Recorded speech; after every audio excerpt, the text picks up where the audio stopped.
Let's just wait for a while until the recording start. Okay, so it's 16 already. So good morning, everyone. Okay, today is going to be the real class that we're going to start about the computer network and security one. Can you give me a minute? I'll going to close the window. There are a lot of noise coming from the windows. Okay.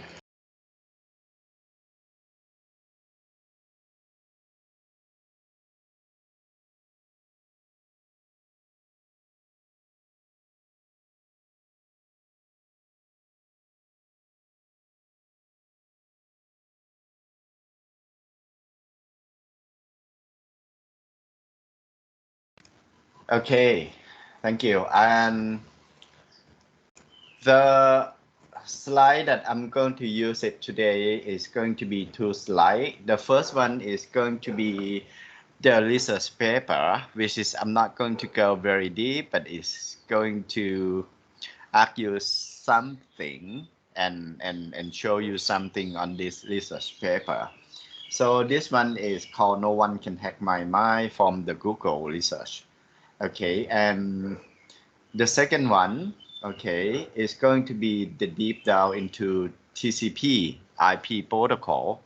So I'm going to review TCP IP protocol. It's just in case if you forget it or you not have learned it before in computer network, okay, infrastructure. But if you have once again, okay, if you have any question, okay, you can ask me in the class or you can drop me the message in the class. Okay, so let's just get started from the first one with the paper called No One. How can I get rid of this one? Okay, good. No one can hack my mind. It's basically this paper is talking about expert and non-expert security practice. Okay, I'm going to ask many of you about what do you normally do for the network security to protect yourself. Okay, to protect yourself. Okay, let some of you just give me some of the answer. Okay, how do you protect yourself from the security threat on the network? Okay, I'm going to open up my trackpad and use the slide. Okay, with the new window here, and I'm going to share my screen that I can write down. Share screen.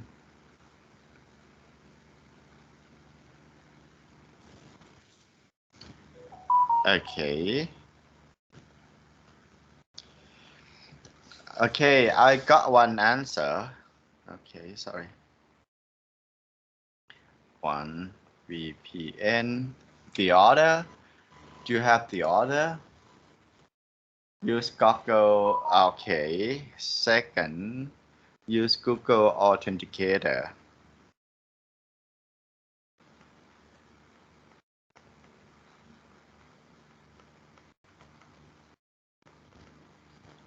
Third, yes, very good, two-factor. Okay. Anyone else? Anyone else? Anyone else?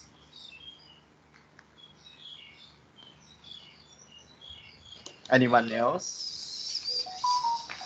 Antivirus? Okay.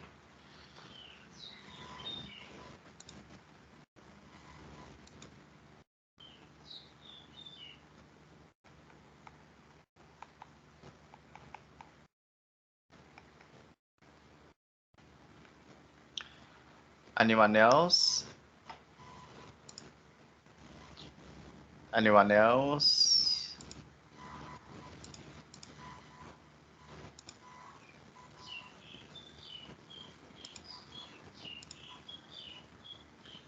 Anyone else? Anyone else? It's just sorry for.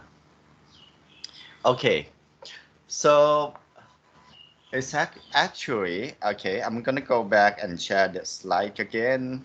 Okay, by stop sharing the screen and come back to share this slide. Okay, I'm gonna take this one off. Okay, from this research, okay, if you have time, okay, I would recommend you, okay, to have a very quick read on this paper. And it's basically this paper compare between expert and non-expert. And they compare the method or the methodology that the non-expert and expert, how are they different to protect themselves? I just want to go very quick. Okay, many they're saying that, yeah, I have to install antivirus on my computer. Okay, many saying that they have to have a different way to protect themselves. But I just want to have a very quick look at this one. Okay, with the graph or the percentage to tell the difference between expert and non-expert. The number is very similar, like they do the research on 231 and 294 of the non-expert and 231 for the expert. So for the expert, okay, to update the system, to make the system up to date, many of the expert, okay, is you can see the difference. For the non-expert, they don't even talk about how are they going to, I'm going to give this one a bit bigger so you can see more. Okay, okay, good. I have the problem with my eyesight, so I love big one.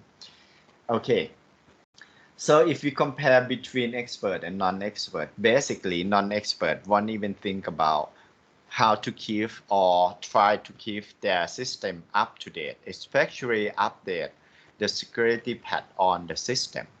So many of the experts, you can see the difference of the expert here. Okay, the expert here, okay, I don't want that one, sorry. The expert here, okay, more than like 30 times that the expert normally will give, okay, to update their system. The second one, use unique password. So this is very similar or very close because non-expert and expert typically they are forcing to use very unique password. I know many of you will use a very simple password. This is very easy to guess or very easy to crack.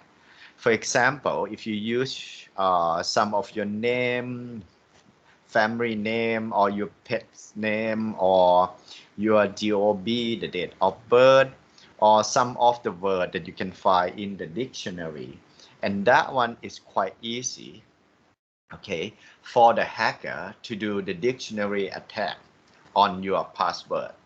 But it's very similar that the expert and non-expert I use and know this, that this is the very good method to protect yourself on the internet.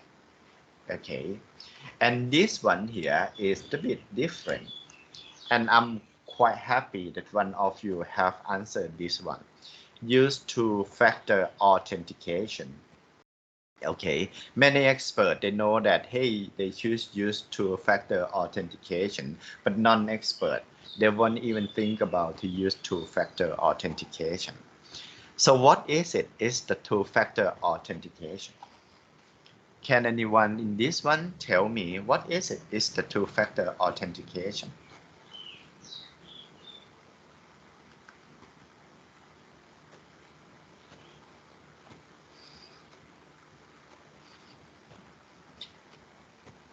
Hello, are you guys still there?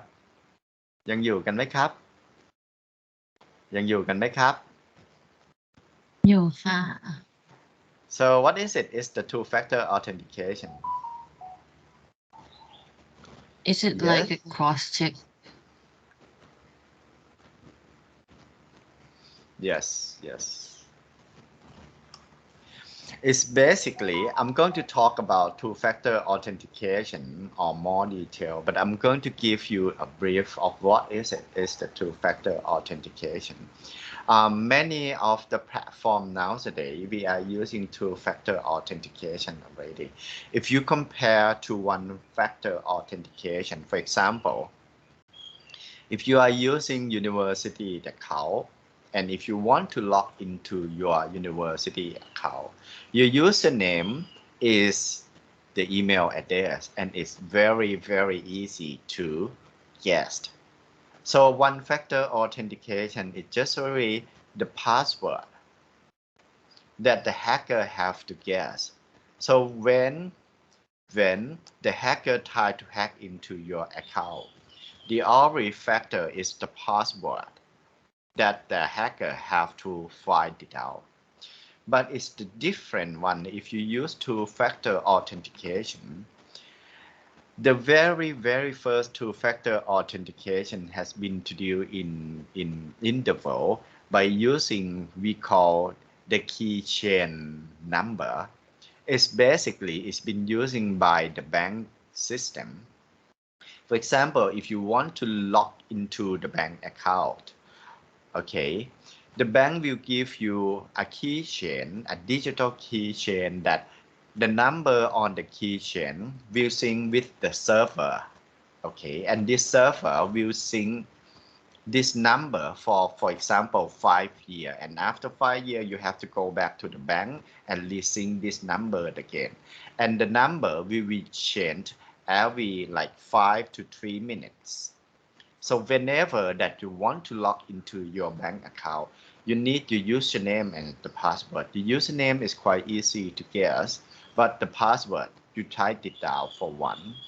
But once you type username and the password, you have to type down the number that show on your keychain, the digital keychain. You have to take your keychain out and have a look on the number on that keychain. Is typically 6 to 8 number. You type it down on that number, okay, and once you type 3 of them down, it's going to compare the number into the serial number with the number that they generate for 5 years on the server. So if you go to, for example, the net cafe, okay, the internet cafe, and you type down the thing on the computer, which is not safe at all in the internet cafe. You might have the virus, or you might have some of the spyware that can spy your username and the password.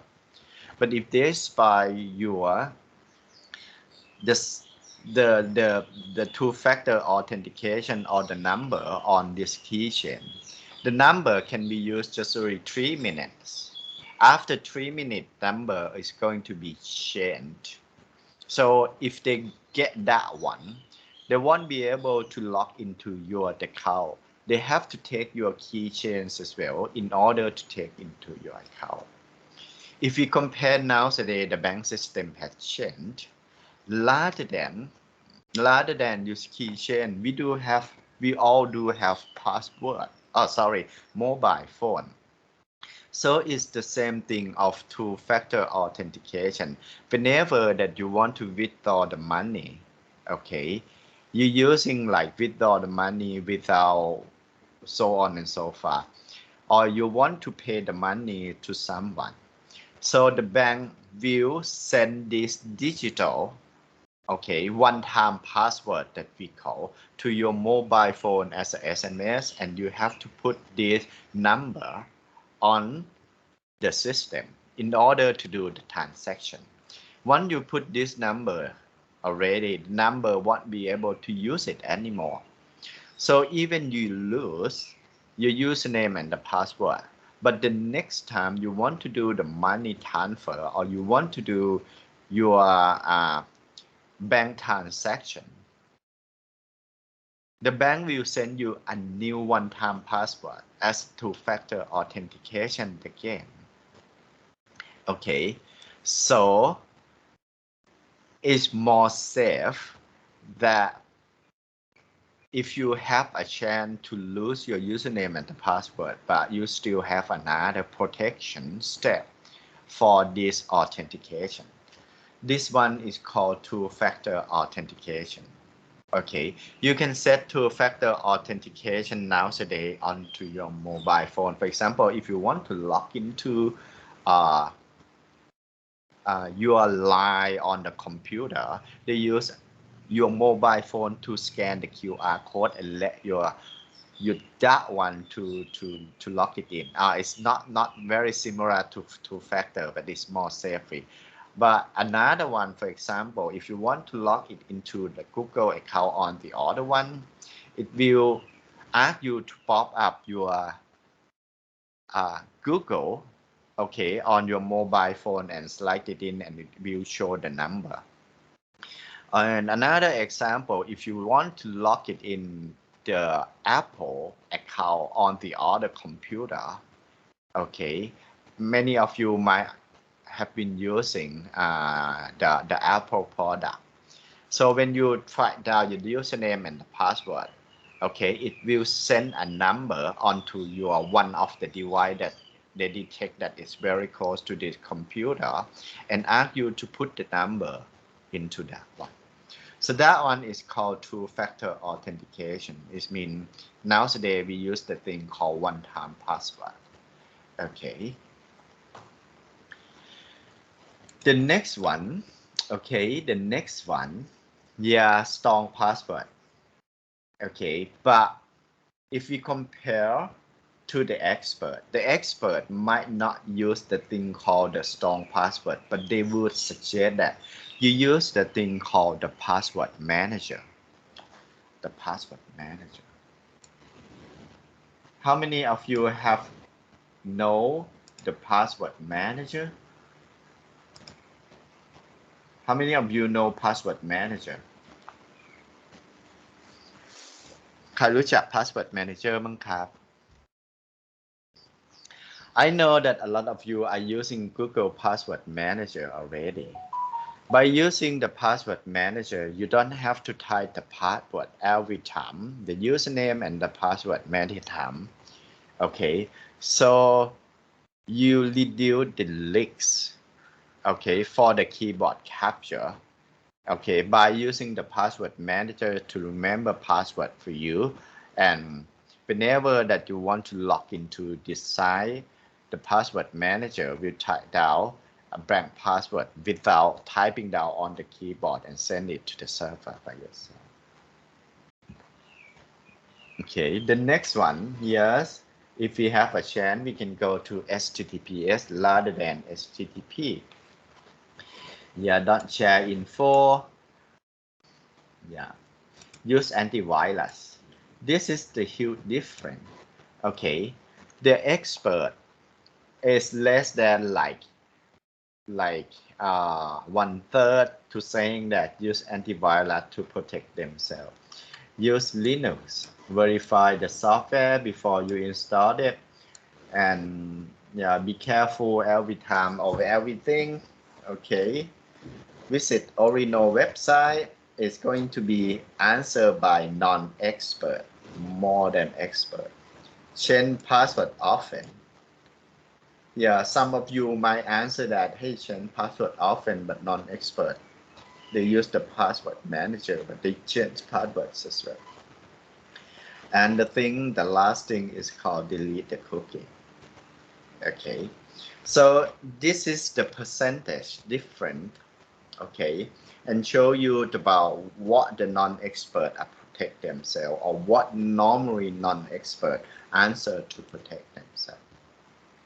So in the class, I'm going to teach you, I'm going to talk, not teach, okay, and give you what all technique that you can use to protect yourself for the first time.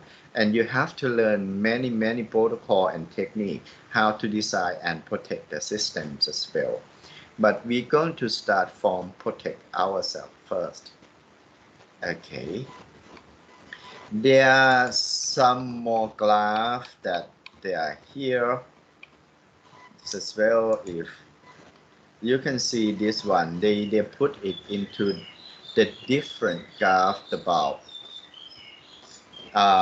expert and non-expert. This is what experts saying the most. Update the system, use two factor, password manager, unique password, HTTPS, and this is what non-experts saying the most. Antivirus, change password often, visit original website, don't share info, delete cookie, verify software, and use Linux. So this paper from Google, okay, is the research from 2015, and it still be a fact that normal expert and non-expert on network security answer to protect themselves.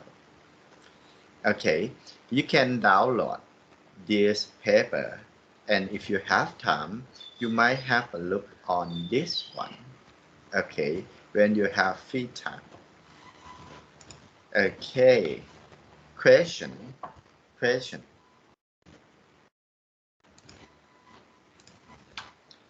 Any question?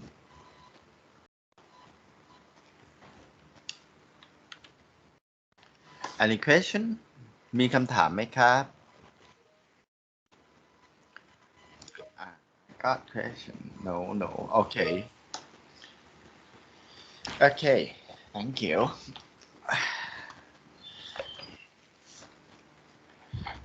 The worst. Okay. Thank you.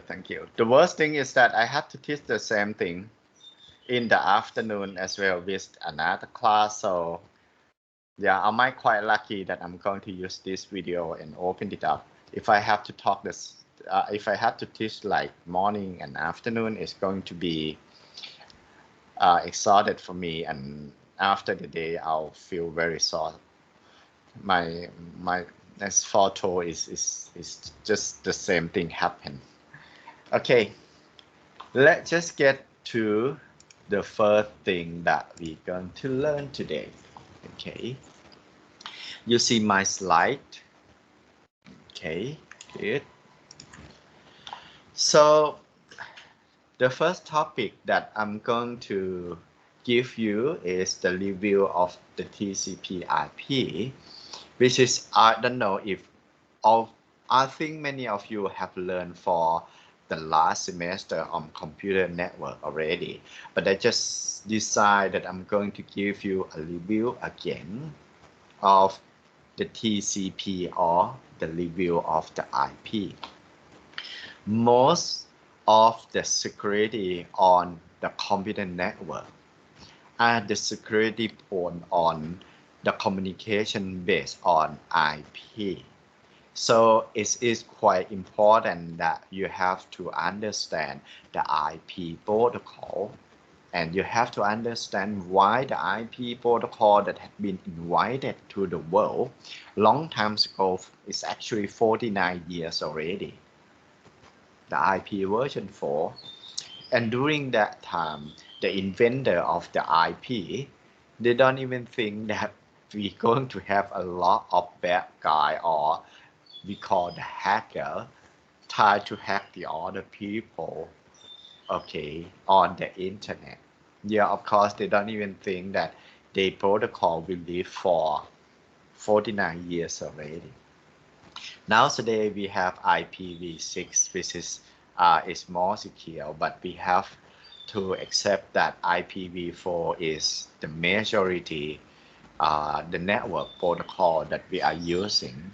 Yeah, we be using IPv6 now today, but it's not that much that we are using compared to IPv4. Okay. Once again, if you have question, please ask me. Okay. If we're talking about the IP, we have to compare the IP with the layer.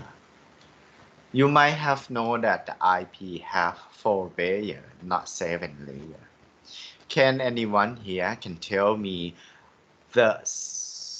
can list me the name of 7 layers that you have learned from last semester?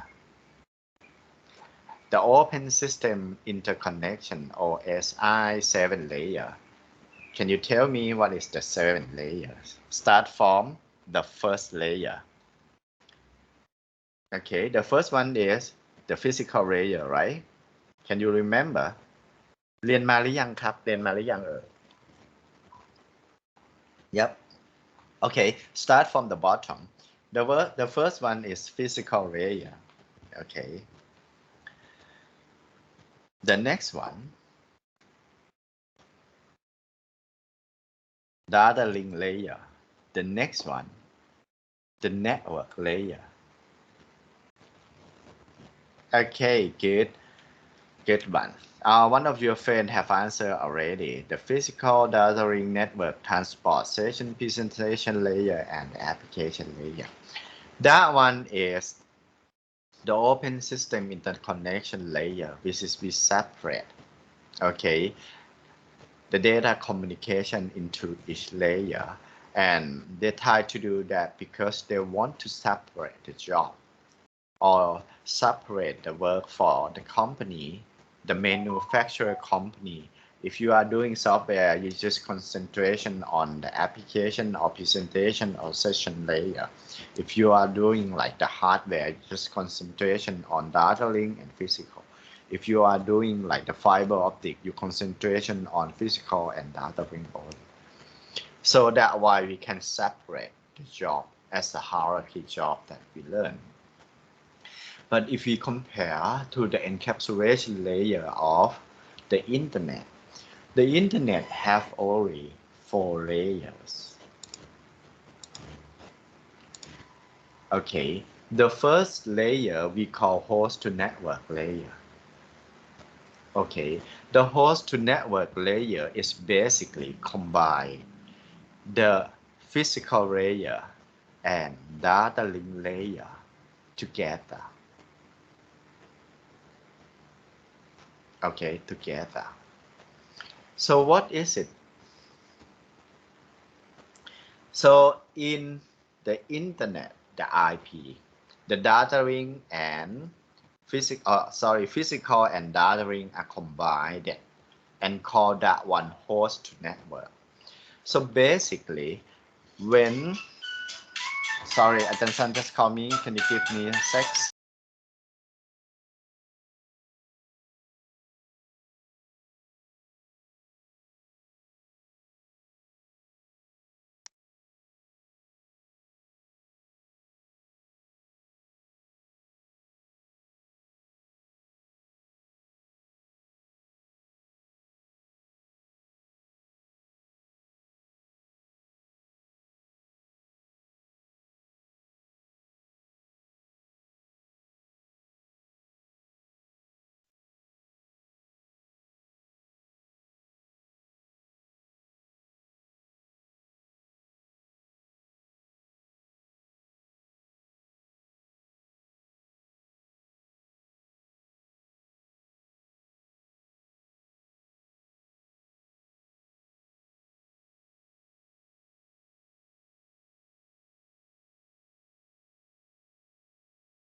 Okay, sorry. I just called Johnson this morning, telling him about the problem on the Moodles.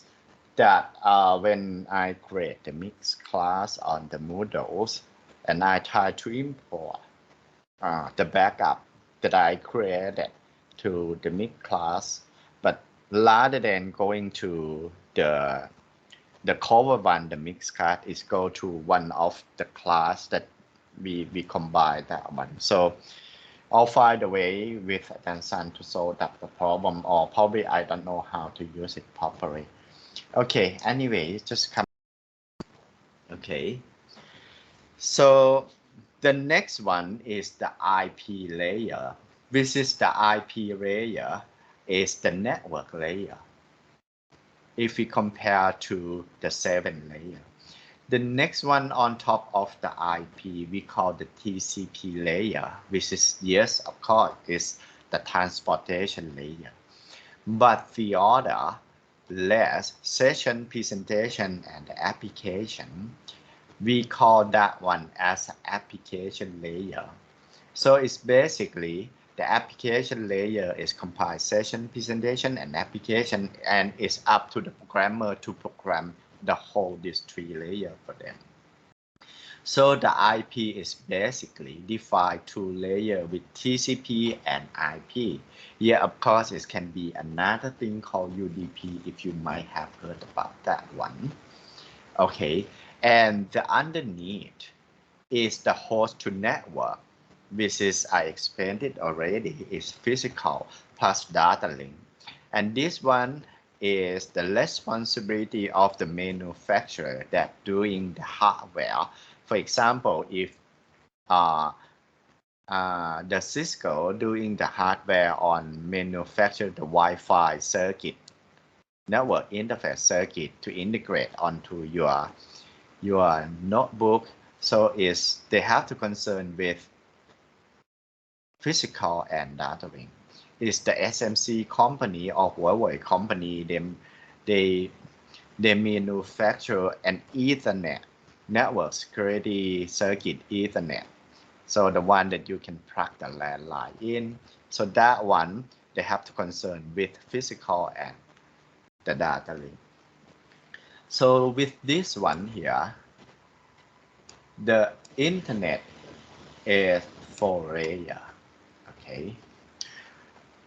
This one here, if you want to study more about the Ethernet, okay, and the IP, I provide you some of the link that you, if you have more time, you can go or you can listen to the class.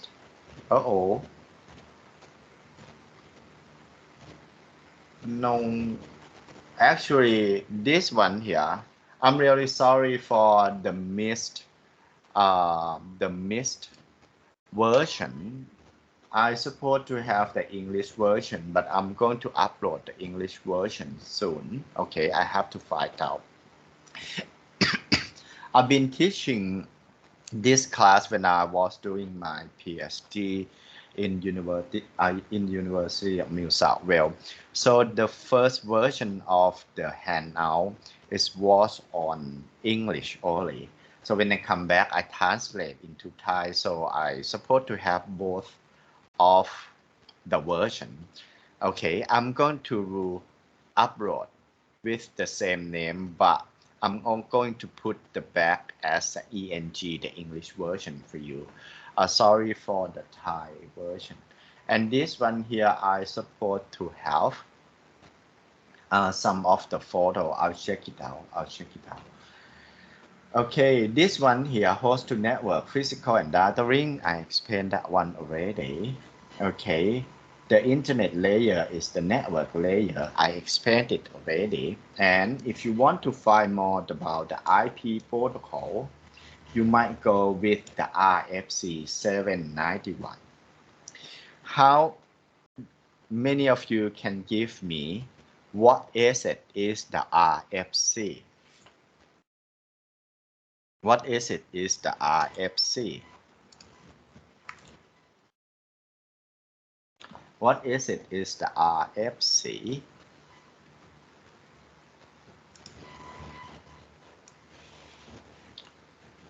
Can you tell me what is it is the RFC?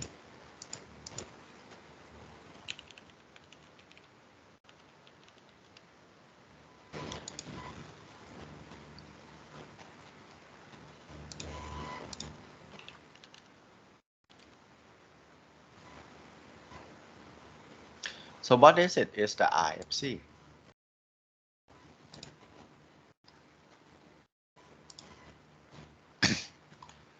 Can anyone tell me what is it is the RFC?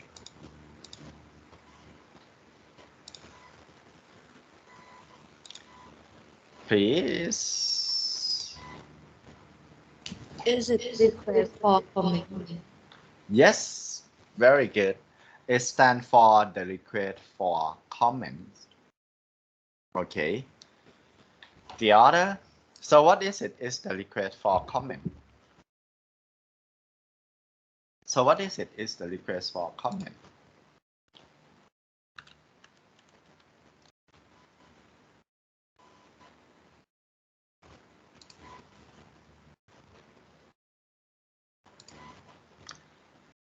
So what is it is the request for comment?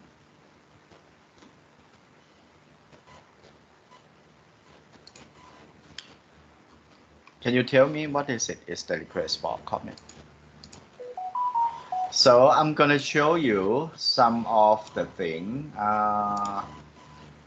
If you want, you can go to ifceeditor.org or IETF-RFC, which is they normally, okay, they normally going to give the database of the RFC for the whole thing. So what is it is the RFC? We're going to explain that, okay. The RFC is stand for request for comment. Every network protocol that we are using to communicate, for example, the HTTP protocol, for example, FTP protocol, for example, IP protocol, anything that we created, and we call that one as the protocol to make the communication between two and both ends. Before we can communicate to the other, we have to send that one to the RFC organization, which is we going to send the list and the definition and the protocol to the RFC. And that one is request for the other to comment to improve our protocol. If we come up with our fancy protocol to communicate, for example, KMITL protocol for communication, we can send that protocol to the IFC, and the IFC will give you the number. And the other, okay, we come in and comment for the protocol for you to be able to improve your protocol. And whenever that the protocol has nothing to be commented, okay, it's going to change from RFC to STD. For example, that I show you the RFC 791 is the, okay, the IP, and it is changed to be STD number 5 already. But, okay, I'm going to have a look at that one. This is the document that they sent about the RFC of thing. So whenever that the researcher have invited new protocol, so they're going to name the protocol and send to RFC, and the RFC will number it and publish it into the internet and let the other to comment it, so you can improve your protocol to communicate more. If the protocol have no comment for a long time, so it means that it not going to be improved anymore. So it changed that one into the STD. For example, it changed to STD5, but most of the protocol when they change to STD, they obsolete. So many protocol that we are using nowadays, they are having the RFC number with the document of how this protocol works. Okay, how this protocol work. For example, okay, I want to search the simple mail transfer protocol. Okay, SMTP. So I want to check the simple mail transfer protocol. So it's IFC. Do you know simple mail transfer protocol? How many of you have heard about this one? It's basically the protocol that you use to send an email. Okay, an email. Okay, and the very first one is IFC 788. So it's telling about the IFC protocol. I don't like to use that one. And basically, it's saying that you have the sender as a software to send the data and the mail receiver. It's just only the pop mail receiver. And whenever that you want to send an email, you can telnet, or you have to use your program to write down the token, mail form, colon, and the receiver. And the mail server will reply, okay, and the receiver form to whoever that you want to send it to. You have to use this format to communicate to the server. Okay, long times ago when I teached about the IFC, I used the telnet, okay, to telnet into what port is it? This one. Let me search. PORT.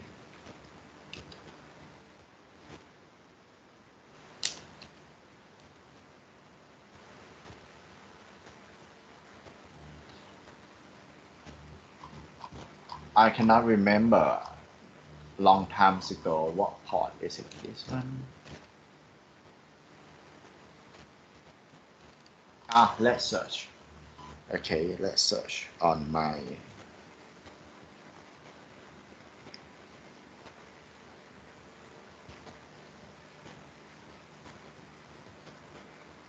port 25. Okay. So it's basically you can use the program called telnet. Okay, to telnet to the port 25. Okay, and when you connect to port 25 to the server, okay, you can use this normal protocol by typing the text, and the server will send the message back with okay, and you can send the data. But by using this one, okay, I am not in the university, so I cannot connect directly to the mail server of university because it's outside. If I telnet in, the firewall will going to block me to go in, so I won't be able to show you here. But it's basically you can see the security point on this protocol. It means that the mail form can be from anyone. For example, I can say that mail form ใครดี mail from Joe Biden and send to whatever that I can find the receiver, for example, Pipat. So I can fake to be anyone. Because by the protocol, if you have a look, very quick look at the protocol, they don't even care to prove that the sender is the real or the sender not the real one. But it will check up the receiver after you click OK to send. If the receiver is not there, it will reject it and send back to the sender. But the protocol have one security point that they don't even check this text of the message that the sender is even the real guy, or the sender can be fake can be spoofed to be anyone in the world. Okay, sorry, I can't show you because we have to be at the uni to telnet into the mail server of the uni. If we telnet from the internet, the firewall will kick the message out. Okay, so it's basically if you want to write some of the software or if you want to study the protocol, You can go anytime to the rfceditor.org. You type down the search, okay? You can go to the advanced search with the number or some of the word that you want to study some of the communication protocol and have a look of the document, okay? If you want to write a software called like uh, the mail software, okay, the mail client software, like whenever that you want to send an email, you use your own mail client software, and you want to write down your own your software, you have to study the protocol of the mail, okay. So basically the RFC is just the request for comment, but most of the protocol, not most, all of the protocol that if you want to allow the other to use your protocol, you have to register to the RFC. And once this some of the protocol cannot be improved or no one subject to improve it for a long time, it will change to STD or standard. But most of the standard protocol are obsolete, which is mean no one using that one anymore. For example, like Evan talked long times ago. Okay, I can show you some of the very fancy FC.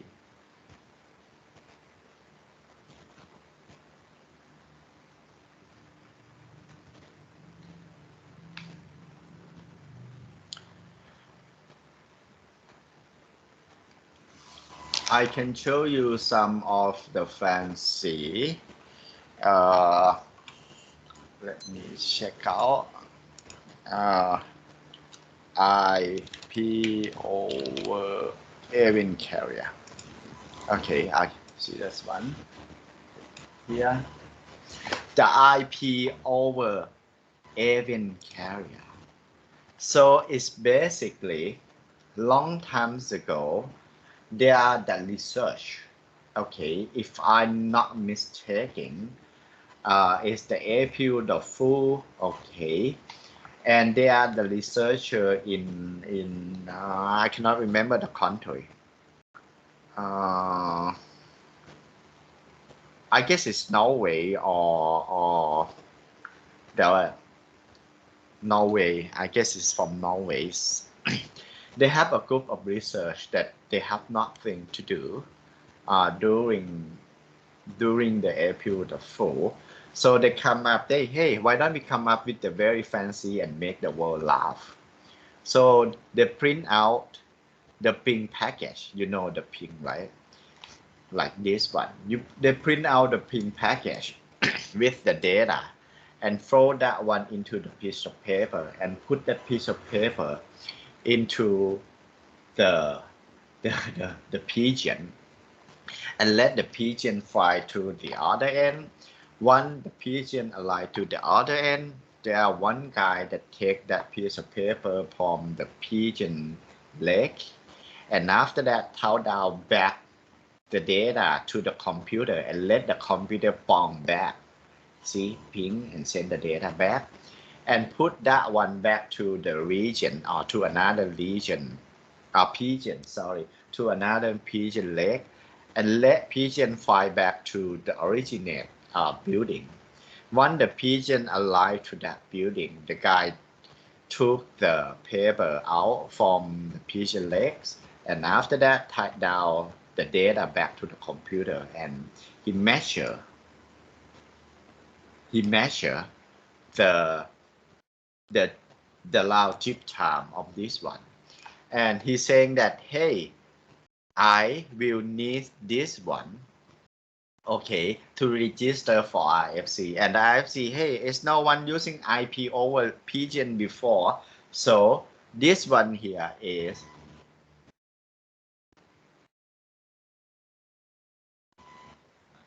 this one, the RFC 1149, and is registered for RFCs as well. And what is the craziest thing is someone tried to improve this IFCs as well, and someone improved this IFC as well to make it better. So It's very funny guy that they try to make the world laugh and they come up with a very fun. And the IFC number is 1149. If you want to have a look, you can go and have a look of video. You can search on the Google on the day that they test the ping packet on the pigeon. And they named it the IP over avian carriers. Okay, I'm not going to hope that.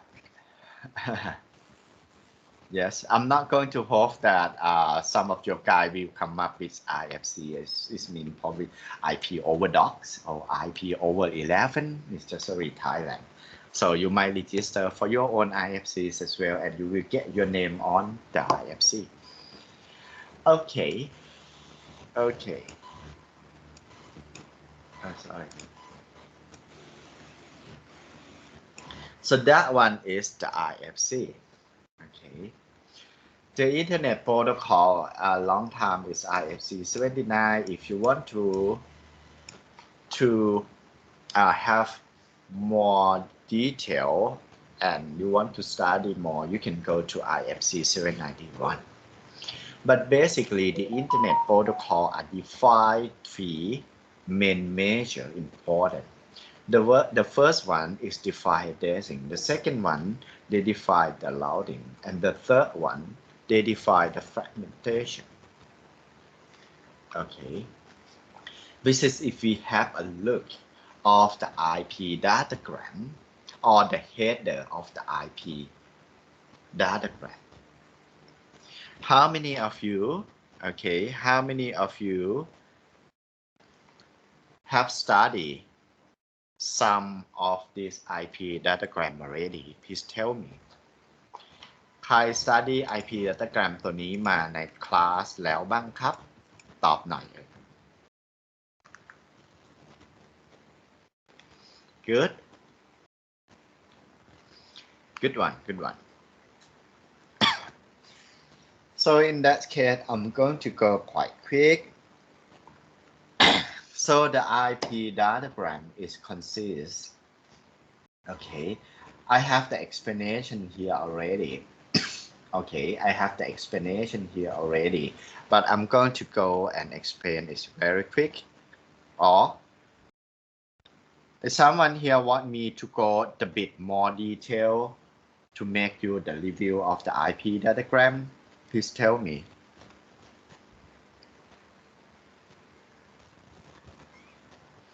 Okay. Okay, I'm going to go a bit more detail, not to go like quite quick. Okay, the IP datagram is 20 bytes. It consists of 5 lines. It has to consist of at least 5 lines or 20 bytes. Each line is the octet. Which this is mean each line is 32 bits. So the IP datagram is consists of 5 lines at least, with each line is 32 bits. It can have an option for the IP datagram in case if you want to improve or you want to do the comment or the IFC and come up with your fancy protocol on the IP. You can use the option to put your data on that protocol. But whenever that you put the option in, you have to patch the line to the full line of 32-bit. So it means that you can have 5 objects, 6 objects, 7, 8, 9, 10. You can put more of your spatial data in case of you want to improve the IP or you come up with your fancy protocol. You need the option to put your spatial data in. But the option have to be patched for the full line. Okay, forget about design our own new IP protocol. We consider and concentration just already the standard. It consists of 5 lines. Start from two of the bottom, which is very easy. The destination IP address. You know about the IP address already, right?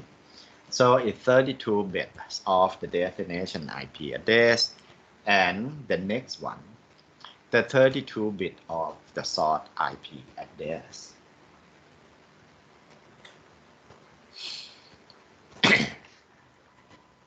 On the top one is called the information line. Okay, on the top one is called the information line, which is the first 4 bit. Okay, is identified as a version of this IP. It can be IP version number 4 or version number 6, so the line going to be different. But the fourth 4 bit is the version of the IP. In this case, it's version number 4. The second field is 4 bits as well, which is identify the length of the header, the IP header, or we call the IP header length. Of course, typically for normal IP that we are using, this number is 5. It means you have 1, 2, 3, 4, 5. It's 5 rows at 32 bit is. You can have 6 if you have option. You can have 7 if you have more option of the data. If you come up with your own protocol on top of that you want to adjust or change something on fancy on the IP address. So this number you have to change that. But basically this one is 5. It means you have 5 lines. The next 8 bits, okay, it's used for the type of service. It's basically has been used for the quality of service. Nowadays, we rarely use this one. It means that if we compare long time ago in the era that we start to use the internet, there are a lot of ISP that they offer the internet service. Especially when I was in US, the American online offer that, hey, I can use the internet and I have to pay, but I don't have to pay for monthly, like a buffet. So nowadays we use the thing called the buffet. For example, okay, I paid 300 something. I pay like 600 baht per month, and I can use whatever that I like it. Okay, but long times ago, we don't have to pay like monthly, but we pay per the amount of the data that we want to download. But long times ago, the router, most of the router support the thing called the quality of service. Basically, we call that one called the priority package. For some of the company or some of the guy that they want more speed or more priority on their data package, they can put the number. Okay, the lower of the number, the higher of the priority. So it means that the higher priority, rather than when the package align to the router, you don't have to go to the queue, but you can go directly to the top of the queue and ask the router to serve it and send your IP to the destination first. So with this type, it means your IP will have the privilege or priority to go.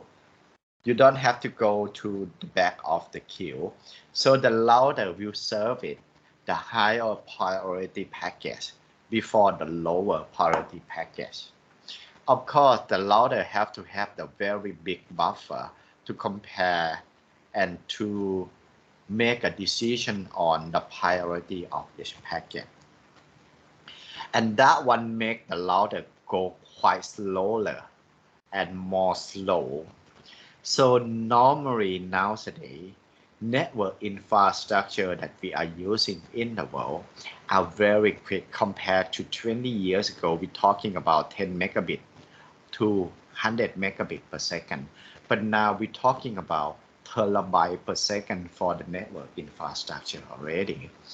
So this TOS or type of service are not using anymore in normal network. Just in case if you want to use it in some of the factory, you have to buy a router that support TOS as well. This is this kind of the router can be rarely find, and if you want to find one, it's going to be super expensive. So you use normal router is okay to serve because the network infrastructure is 10 gigabit per second for normal household using anyway. So the type of service typically say obsolete.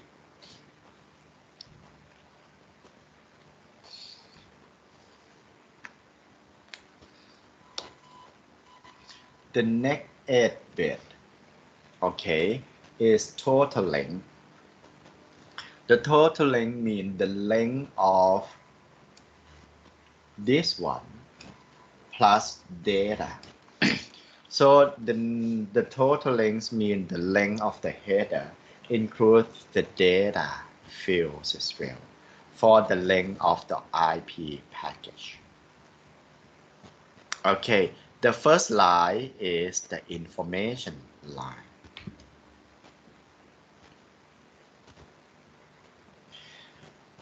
We go to the second one, okay? Once again,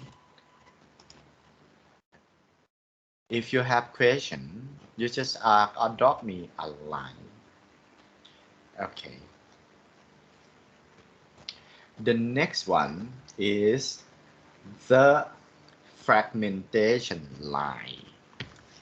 So what is it? Is the fragmentation.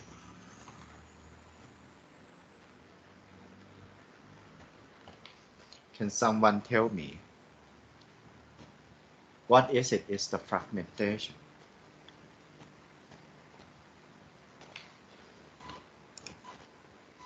Can someone tell me?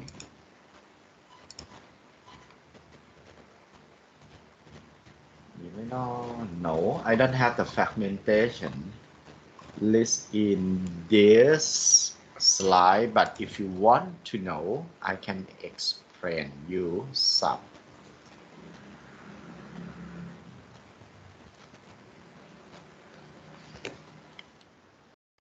What is it? Is the fragmentation. Okay. For the higher layer, when you send the data, it's typically the file or the data that you want to send it out into the IP. Normally, you won't be able to fit the whole data. For example, if you want to send 100 megabyte of the file, you won't be able to fit 100 megabyte into the data field of the IP package. The file have to be separated into pieces. If you imagine, if you want to send the stuff into the train bogie, if your stuff is too big, you have to divide your stuff and fit piece of your stuff into each bogie. You might need like 2 or 3 or 4 or 5 bogie of the train to deliver your stuff. It's the same thing for network communication. Once the data in upper hierarchy, upper layer divided into pieces, you put this piece of data into the data field, and you send it into the lower layer. Okay. For example, if this IP are sit on top of the Ethernet or the LAN line, okay, on the LAN line, okay, and you send this one on the LAN line and send it out to the other router, but the router have to send this IP to the other part of the router, which is by using fiber optics or the ATM. Normally, the landline or the Ethernet will accept the data maximum transfer unit or the MTU as 1,500 bytes. Lastly, it's a bit more, but just remember for 1,500 bytes. When you send this data along the router and the router forward to the next router, but the next router have to send this one to the ATM or the fiber optics of ATM, the data have to separate because the maximum transfer unit of another router to send the data to another leg to the next router, the second router, is 50 bytes. So the 1,500 bytes of the data here have to be separated. Or if the next router have the maximum transfer unit as a 500 byte, for example, okay, the data here have to be separated.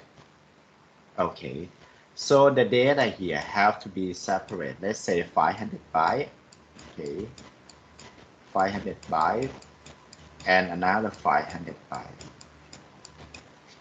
So for the router to be able to forward to the next one, okay, I'm going to use the tablet, okay, for the notepad to write down some picture so you can see more of the picture. Okay.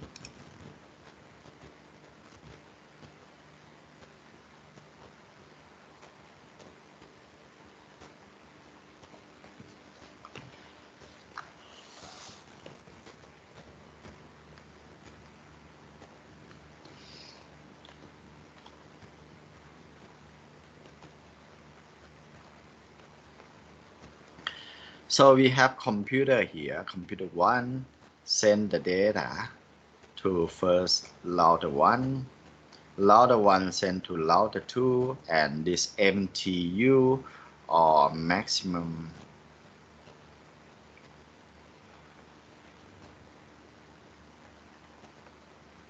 okay, I don't want to write the whole thing. It stands for the maximum transfer unit.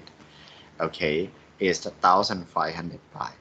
So the first time you send the IP with the header and the data 1,500 bytes, but the router 2 are using not the Ethernet, using for example fiber optic to send to the router number 3. But the MTU here is just only 500 bytes. So this router here won't be able to send the data to R3, except the router 2 have to fragment this IP package by fragment this one into pieces by generate the same thing as a package, but they fragment it and generate 3 packets to represent this package. So it's 500 bytes is, 500 bytes is, and 500 bytes is with the header, same header, except the second line of the ID is going to be different. If I write down the second line, okay, I'll change blue one better. The second line, okay, of the IP header is separated into ID for the first 16 bit and the flag for 3 bit, and the rest is offset. Okay, the other thing is going to be totally the same except with this second line. To use the control of this fragmentation, okay, of these 3 packets that they separate from the originate package. So this 3 packet is going to be let's say this one is the first one, second one, and third one that is sent out. So the first one, okay, in the header, the ID, for example, this one ID, sorry, ID 1, 2, 3, 4. So in the header of the first one, the ID going to be 1, 2, 3, 4, same thing. The fragment 3 bit. Second one, ID will be the same. 1, 2, 3, 4, and third one, ID will be 1, 2, 3, 4. Okay, but the fragment going to be different. So how do we use fragment? Okay, if you have a look in this one, the fragment is consists of 3 bits, which is bit 0, bit 1, and bit 2. The bit 0 is reserved, not using it. The bit 1 is mean, I'll write it down here, okay. The bit number 1 is mean DF. The bit number 2 is mean MF is more. The DF is stand for, have a look of the slide, okay. The DF is stand for do not fragment, and MF it mean more fragment. If this one normally set to 0, it means you allow the router along the way, okay, this router along the way to fragment your data until it leads to the destination. If the DF is set to 1, okay, DF set to 1, it means you won't allow the router, the other router along the way to fragment your data. So if the router cannot fragment your data and the router saying that, hey, my maximum transfer unit is 500 bytes. If you not allow me to fragment, the only way that I can do is to drop your message. Okay. Router cannot forward. It will drop your message and send the data. This is ICMP. We're going to learn about the ICMP later. Okay, and send the internet control message protocol back to the sender and saying that, sorry, I dropped your package because you won't allow me to fragment it. I cannot forward. So it means the sender know that if the sender set the DF is equal to 1, okay, it cannot be succeed to send the data. It's going to drop the packet. Most of the time, by default, this value is going to be 0. It means that you allow all the router along the way to fragment your data. Okay, once you allow to fragment your data, okay, the first one that you send it out, I'm going to use the first one here, okay, the first one here. The more fragment is mean that, hey, I am the first one, so there are more fragment is going to be 1, and the offset, the first one, the offset going to be 0. This is this 1500. This is start from 0. This is 499. This is 999. Okay. So it means that when this one align to the destination, you're going to put this data, okay, on the package to the position of 0 to the original one. Okay. The second one here, okay, the second one here is going to be 499. And we do have more fragment for the last one here, the third one. So the third one here, okay, is going to be no more fragment. I am the last one. So only the last one will have more fragment flagged as 0. And this last one, the offset is 999, okay, the one that put to the last. So when this packet forward, most of the router will not defragment this one. So basically, if the router cannot forward because your package is bigger than the maximum transfer unit that the router can forward, it will fragment it. But when it fragmented, it will send to the next one, to the next one, and let the job do for the computer too. It will align to the computer to the destination and such. The fragmentation is basically the job of the receiver to receive the whole thing and put everything back to the originate that sent from the source. So basically the router going to fragment it, but the router not going to do the defragment or integrate that one back to the same form as the original. But it will send 500, 500, 500 along the way. If it have to fragment it into 53, it will send 53 for like 10 of them until it reaches to the destination computer. And the destination job is to integrate them or defragment it back to the original form that sent from the source. So this one here, okay, this one here is the fragmentation line. Okay, I'm going to go back and I'm going to stop presentation and share the slide again. Okay, this one here is the fragmentation line. Okay, sorry for the Thai version, but I'm explaining it for everything. But I'm gonna find my original one in English version. It's actually the server that I put the data in is be like chain and chain and chain.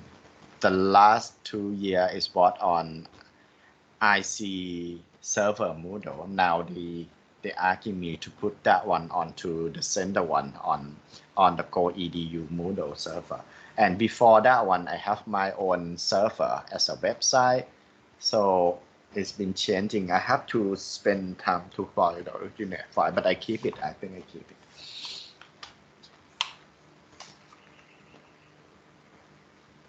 Question for the second line. Any question for the second line?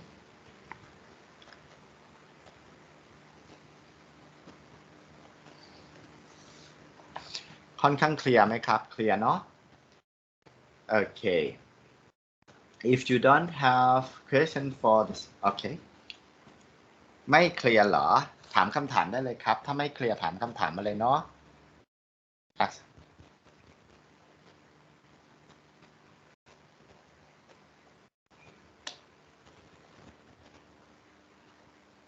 Okay, no question. Okay, if you have no question, we continue to the third line. Okay, but before we go to that one, let me get rid of this annoying text line. Okay, the third one, okay, is the control. Okay, is the control line, which is separate into 3 fields. The first 8 bit is TTL. Okay, what is it? It's the TTL. The TTL is stand for time to life. The TTL is time to life or time to live. Okay, what is it? Is this one is the 8 bit of TTL. I give you 5 minutes. If someone can tell me, every year that I teach the computer network or the network security, I love to ask what is the TTL mean. And yeah, of course, some of the students answered correctly. Yes, the lifetime of the package. Yes. Okay, I need more. Yes, I need more definition of that one.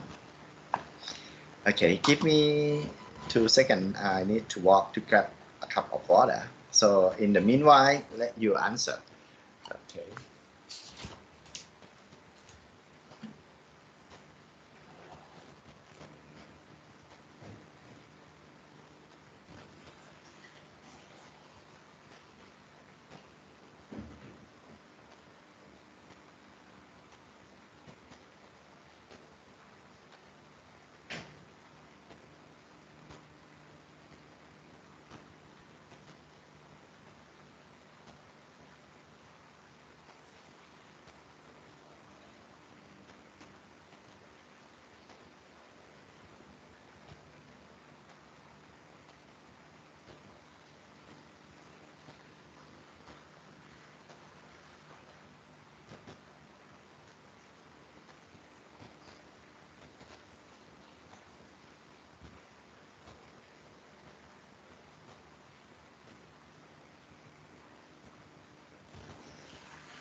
Okay, I'm back. Yes. It's just the name, but not detail. Okay, I'm going to open a command line. I am using Windows. I type down CMD. Hold on, I need to make it bigger. ผมสายตายาว Okay. Can you see this command line? Okay. I'm gonna use ping review.kmitl.ac.th. Okay.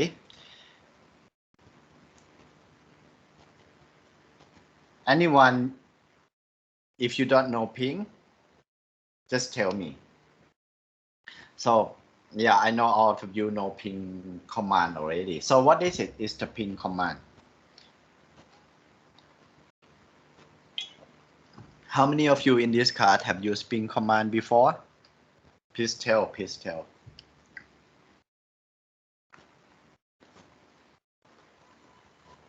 ใครเคยใช้ ping command บ้างครับใครเคยใช้ ping command บ้างมีใครเคยใช้ ping command บ้างครับ Not me. Okay. The other. Uh-oh.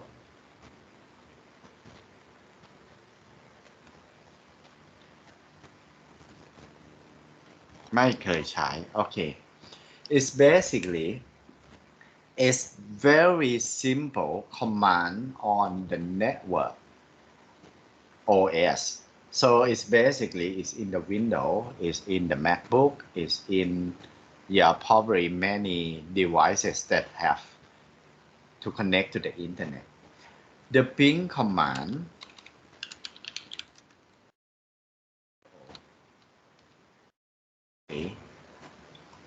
is basically is the command that you normally use to check the connection or check if the server is alive or the server is online for you to connect. For example, here I use ping kmitl.ac.th. Okay, and it will transfer to the IP address and it send the data 32 bytes of the data. Okay, to the kmitl.ac.th and it's got the reply with 32 bytes of the data with the time. The lower of the time, the faster of the connection. Okay, and the TTLs as well as a 50. More than that, is saying that it's sent for packet and it's received for packets back without any loss. So I can ping. This is my gateway address. So I get that, hey, my gateway address is online and I get the data back. I can use ping. I don't know if the Google, yeah, the Google. Okay, I got Google back, but the Google is mapping using IPv6 now, so I get the data back. So basically, the ping command is the basic command that is in their LV devices that connect to the internet. That you can use this ping command to check if the destination that you want to connect it is online or we call alive. Okay, if you get the message back, basically we call pong back, ping and pong back. Okay, it means that the server is alive, okay, and online. But if you have a look at this one here, the TTL is 50, but the TTL here is 64. So what is it? Is the TTL? Okay, the first thing is mean the IP address of the server that I want to ping to check if it's alive. The second one here is mean they send out 32 bytes of the data to prove it. And the time, this one here called the round trip time, or we call the RTT, which is the time that they stamp when they send the ping out, and when the computer receive the pong back to the server that we want to ping, and it stopped to stamp the time, and this time is called the round trip time. You can see that one I ping my own gateway is less than 1 millisecond, but when I ping KMITL.ac.ts, it's 8 or 9 milliseconds. It means that the lower is the faster, or mean the lower is mean that it's the shorter distance that you can get. Okay, so this one time is mean the round trip time. And the last one here is the TTL, which is we have seen, okay, in this one, the TTL. Okay, I'm going to put it here. Okay, the TTL. So if I ping my router, the TTL send back 64. If I ping KMITL, the TTL is send back 50. Okay, I'm going to use another one if anyone here have ever used it.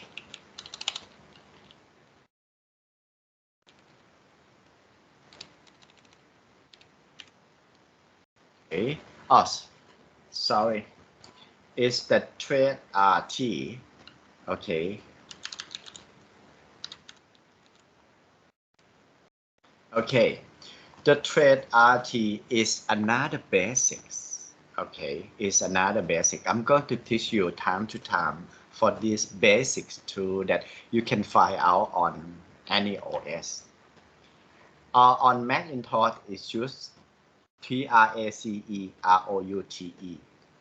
In Windows is thread root. Thread RT is the same meaning. So the ping you just already check, okay, the online status, or if the server or if the destination that you want to connect it is turned on and is online. But the test route is tell you more the route that the data will send from one router to another router to another router to another router. I trade route to my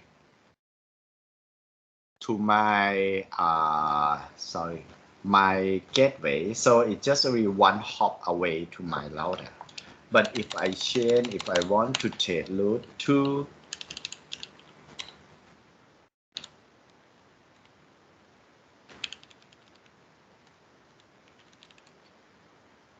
the KMITL.ac.th, so it's basically very similar to the ping, but it's going to show that how many router that I'm going to hop by router to router to router to router to router until I reach to the destination.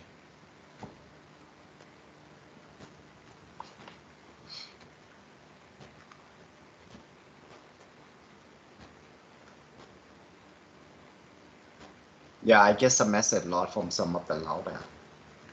So basically here, I go to my the first one here, you can see I go to my my gateway and I go to the MYAIS fiber optics and go along the time. Some they might show the time out, which is they might not get through, but eventually they get.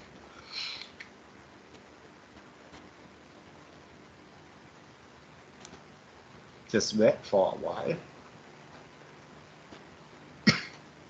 Okay, so you can see that one from my computer to jump into kmitl.ac.th. Okay, I have to jump 1, 2, 3, 4, 5, 6, 7, 8, 15 hop away. So it means that from my computer, the packets have to go along with 15 hop to the destination, or basically say I have to go to 14 loaders before the next one I go to kmitl.ac.th. Okay, if I go to the other one, google.com.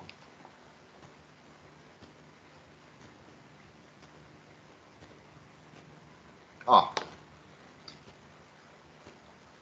google.com, they might have the problem from the first one because that one is the IPv6 along the way.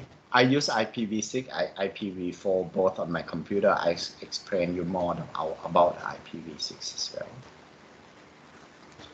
Let's see how many hop away.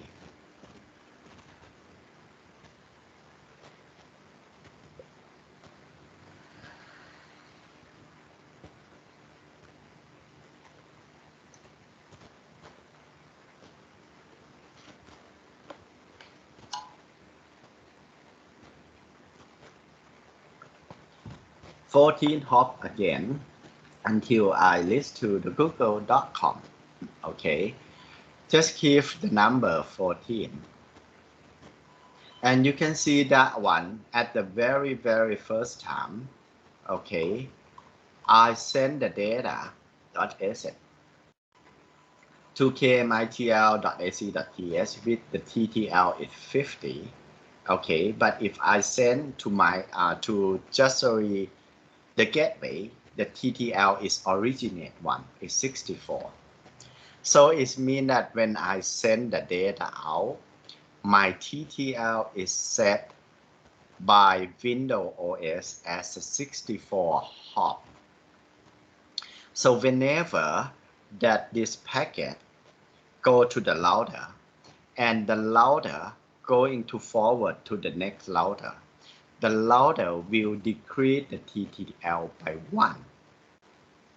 So how many hop from my computer to go to kmit.ac.th? I show you here, sorry. See, 14 hop. So you can see that this number originate from my computer is 64. When it's alive, see, when it's alive to kmitl.ac.th and it send it back, it's 14 hop back to me, right? It set 64 same. So the TTL is equal to 64 minus 14, so it's 50.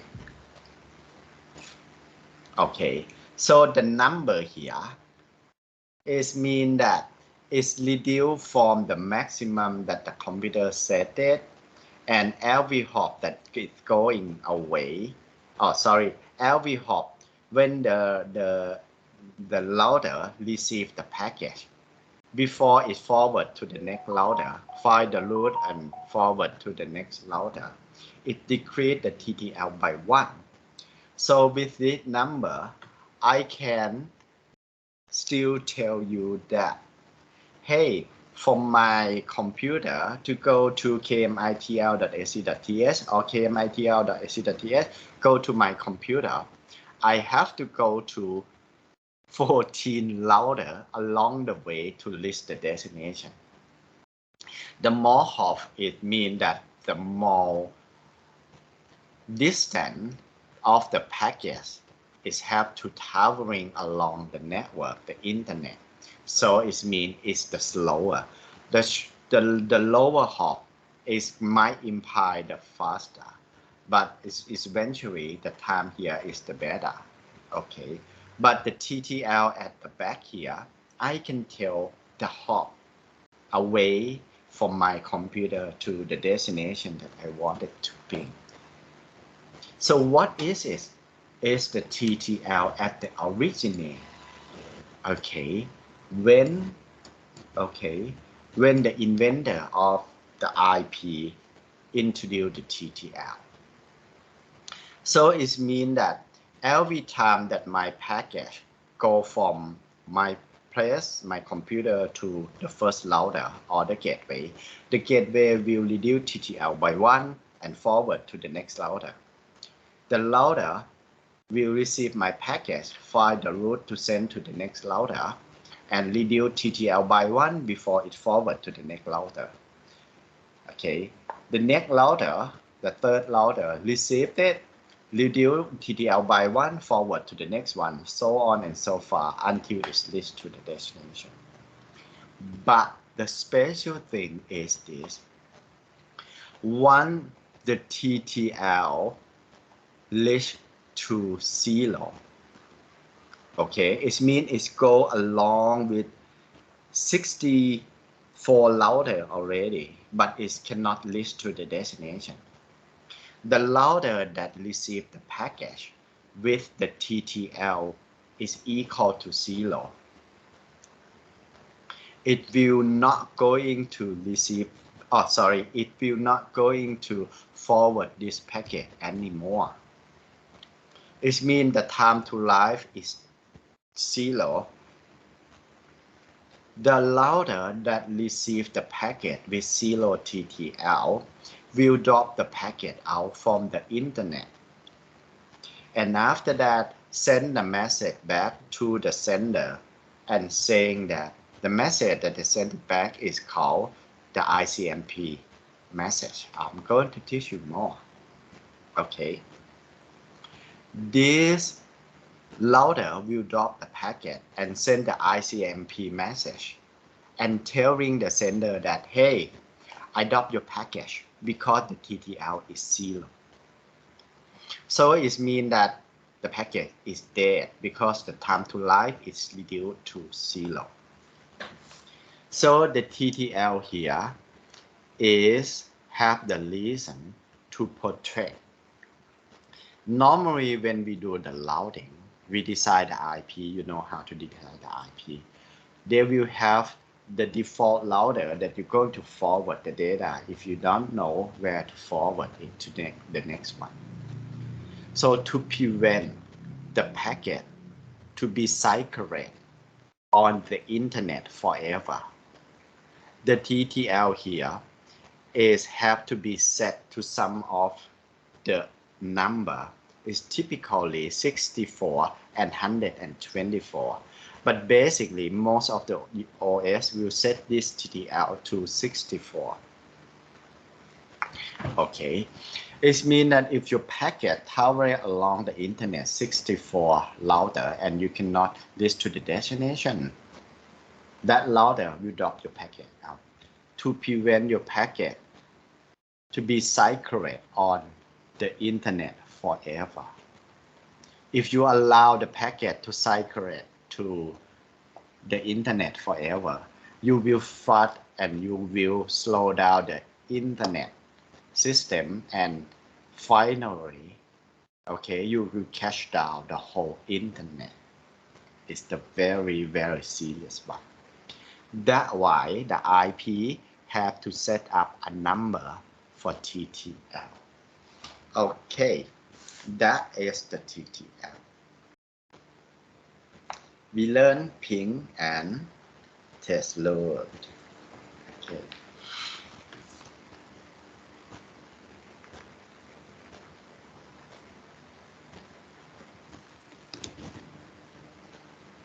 Question.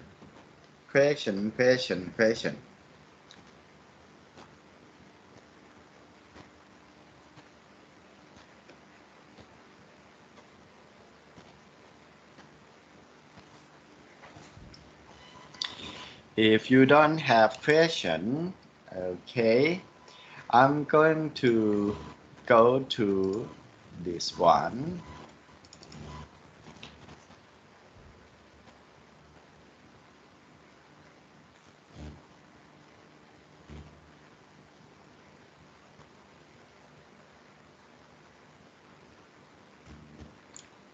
Uh-oh.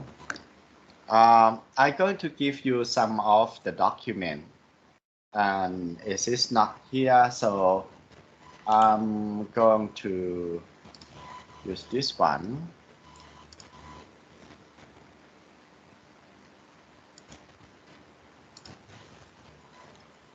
Go to the network security one.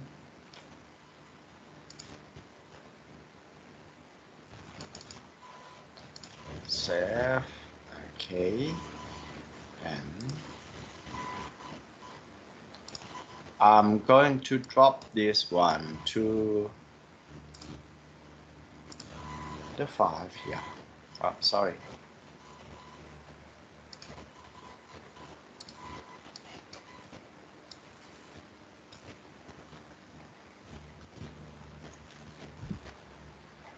Okay. I drop another node. Where is it?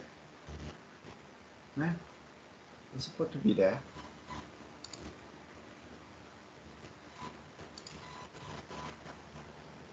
Okay. Here. But this one here is kind of mixed Thai and English. It's explain what is it. It's the ping, and if you want, since this class we're not going to have the lab. Okay. Since this class we're not going to have the lab. So you can do it by yourself if you want. Sorry for the English one. But you can, it's going to be some explanation of what is it. It's the ping.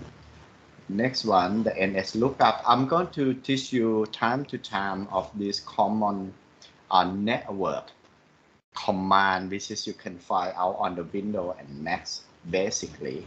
Okay, basically. But it consists of a lot of some command line that you can use on this one. Okay. It's not necessary for you to, if you don't want, it's okay. I'm going to teach you time to time, but I'll download that one. Okay. Okay. Then question คำถามครับคำถาม question คำถามครับ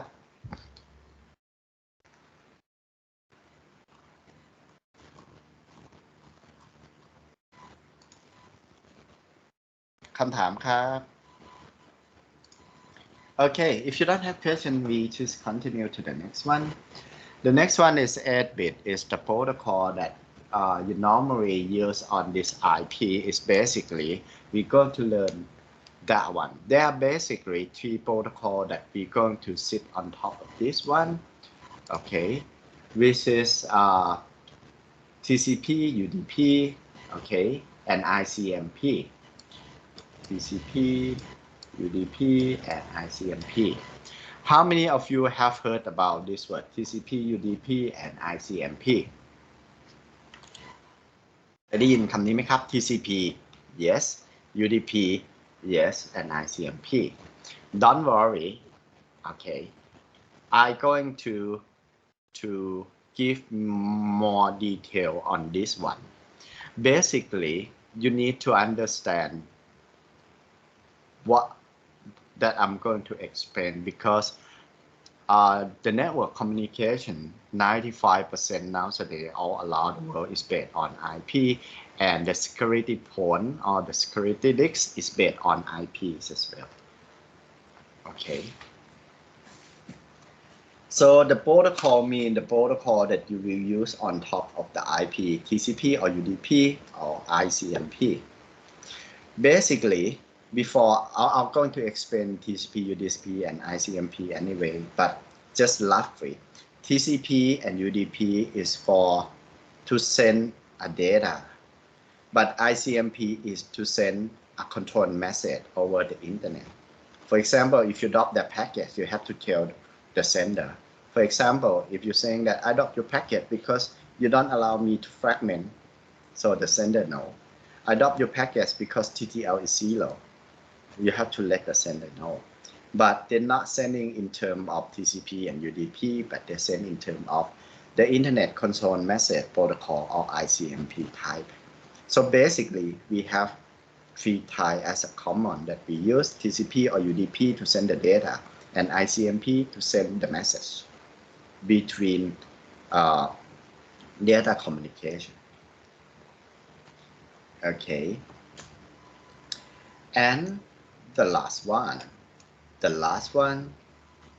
is the header checksum. And the checksum here is 16 bit of checksum.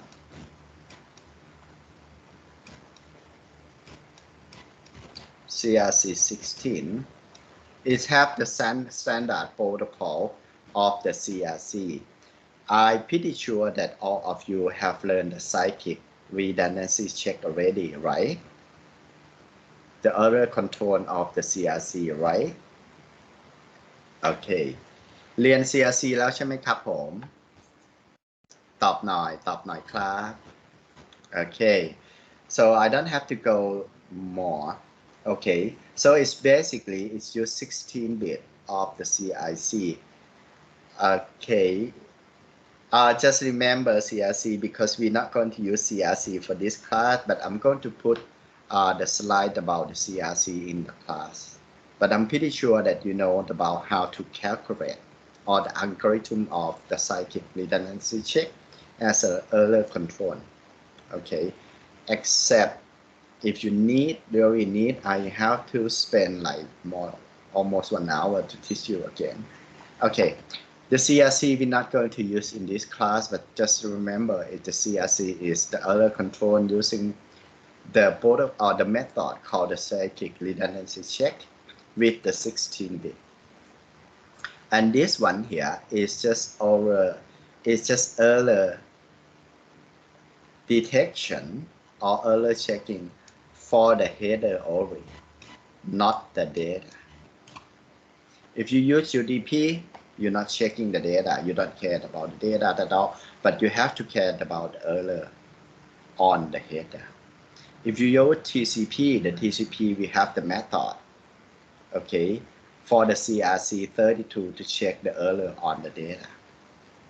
Okay, we learned about TCP and UDP more, but the header checksum is the checksum or the error control for the header only. For the header only. Okay, that's pretty much it for the file line of the IP header. Question until now?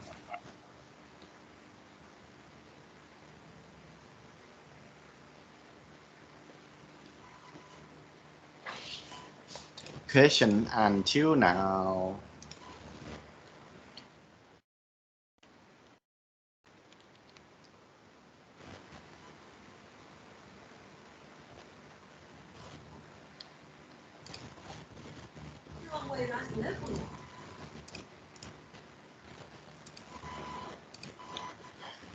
Okay, just in case, if you want, you can have a look of this YouTube. I just searched it on the YouTube, but actually I do have the document, but look at it at the YouTube, it might get you some idea.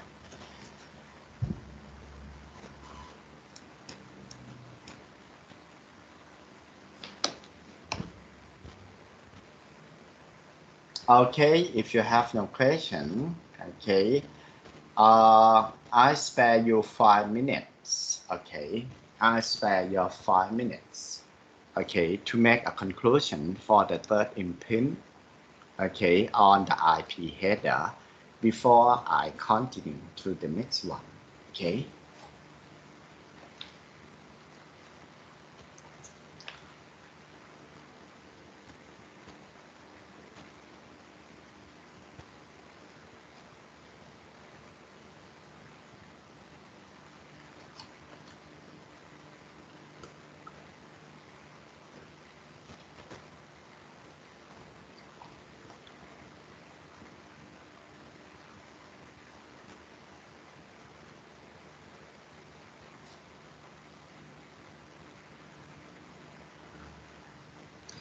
Okay, I come back at 11:05 and ask you for the if you have any question.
Any question? Okay, I wait you a couple minutes more while I enjoy my cupcake and coffee.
Okay, any question? Any question? Okay, if you don't have question, we continue for the last one for the lecture as we continue for like 2 hours already. Sorry, without the break. Next week I'm going to give you like 15-minute break as according to the university told me. Okay, I forgot about the break. Okay, but eventually you have 5 minutes, 5 minutes, 5 minutes to do conclusion. Okay, so we go to the next one. When we're talking about IP process, it's basically, okay, the IP have to be sent into the lower layer, which is called host to network layer, right? And the easiest network layer that for us to understand is the Ethernet or the wireless. The other is going to be the same concept. But for this one here, let's say you connect your computer with the landline or the wireless. Let's say the landline, because I put this one at the Ethernet. IEEE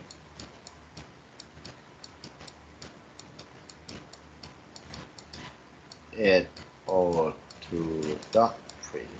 Okay, I'm just assume that you're familiar with IEEE 802.3 or the CSMA/CD, carrier send multiple access with cohesion detect. You ran that one already, right?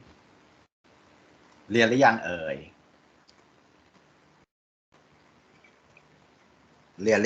ครับแลนไลน์ธรรมดา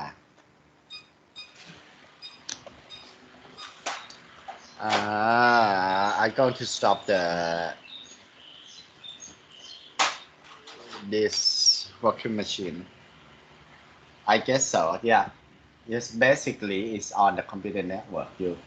Basically, I'm not going to go like deeply into this protocol, but I'm going to explain. So the IP have to be sit on top of the host network, right? So the IP address, basically, we have the IP. But the Ethernet, we have like MAC address, right? We have to map the IP and the MAC address. So they are one of the protocol that we choose know, which is ARP. This is called the address resolution protocol. Is the basic protocol to map the IP to the MAC address. Have you learned the protocol called the ARP, the address resolution protocol yet?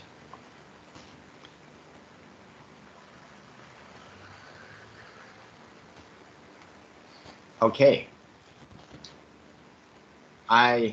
In that case, I'm going to take probably another half an hour explain what happened when you send the data on the IP layer to host to network layer. Okay. The IP have IP address. The host to network layer have MAC address. This is the physical address. So basically, at the very first time, the IP input is compare if the destination IP address is the broadcast or not. If it yes, it's copy that one to the loopback normally and it's sent to the Ethernet, okay, to broadcast it to everywhere in the network. For example, if you just turn on your computer and if you activate the protocol called DHCP request, right? You turn on your computer, you need the IP address, you broadcast it on the network, like you shouting on the network, hey, I am just connect to the network, I need the IP address, so it's broadcast everywhere. So everyone pick up this one, but this broadcast is DHCP. So it just already DHCP server will take the action on this broadcast by accept this one here and look up at the table of the IP list and send the IP that you can use, okay, with the network information back to you. Now it's not broadcast and you can use that IP address to automatically configure IP address and the network information. If it not, if you want to send it to the local IP, okay, yes, it's go to the loopback, okay, and okay, map this one using ARC and send to the local IP. If it not, okay, if it next, if you want to send it out, okay, is mapping the IP address at the app to the gateway. Okay, this is an app. So I'm gonna show you how we mapping app with the sorry, I'm going to show you how we are mapping IP to MAC address using the protocol which has been there using ARP. Remember, it's the same even you use the wireless or the landline. Revert app is not using anymore nowadays, it's obsolete. Okay, I'm going to turn off the sharing screen and I'm going to share my screen and use my tablet, okay, to share my screen.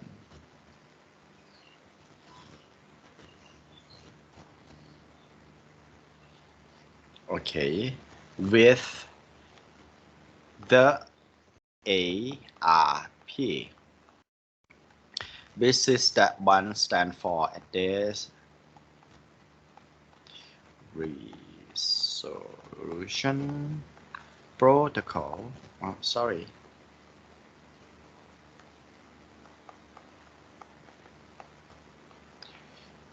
ARP. Okay. So basically you have the IP and you send to host to network. You need a max. ARP is a protocol to find the MAC address that map to the IP destination. So let's see how that one works. So whenever that you want to send, for example, computer X, send the data to computer Y in the same network at the first time, the computer Y. So when computer X we have IPX, max X, IPY, and max Y. You know the max, right? Is the media access control, or we basically call the physical address. You know the definition of max, right? รู้จัก mac address กันใช่ไหมครับ Hello Hello Hello ได้ยินไหมครับรู้จัก mac address เนาะได้ยินผมไหมครับได้ยินผมไหมครับ Can you hear me? Yes, I can hear you. Okay, so you know mac address, right? You know mac address? รู้จัก mac address กันไหมครับ Okay, thank you. So basically, if you want to connect to the internet, you need physical address, logical address, and application on top of that one, right?